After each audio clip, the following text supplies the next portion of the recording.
সামনে তাকায়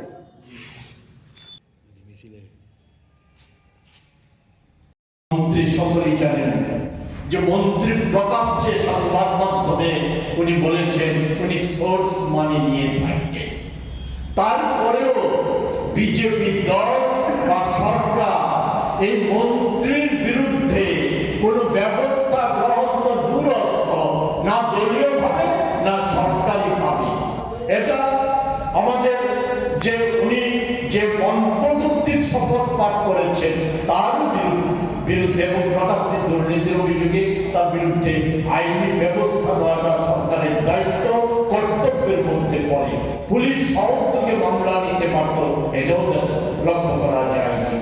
ওনার বিরুদ্ধে এই ক্যাপিটাল কমপ্লেক্স থানায় সেখানে এফআইআর দাখিল করার পর আজকে প্রায় দীর্ঘ 2 মাসের বেশি সময় অতিক্রান্ত হয়ে গেল, কিন্তু মামলায় কোনো রেজিস্টার হয়নি।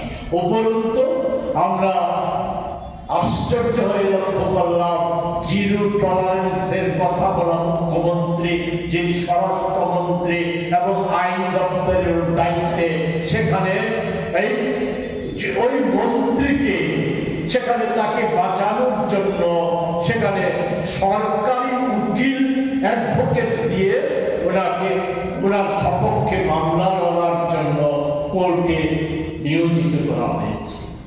এটা কোন ধরনের স্বচ্ছতার সরকার, কোন ধরনের স্বচ্ছতা?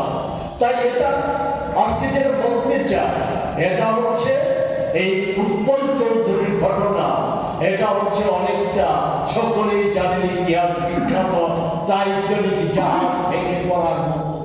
সমুদ্রের তলদেশে যে বিরাট ভাগটা লুকিয়েছিল, সেই সময়কার দক্ষ নাবিক ওনার রাজারে তা দেখতে পাননি, ফলে কি ভয়াবহ দুর্ঘটনা ঘটে গেছিল এটা জানেন।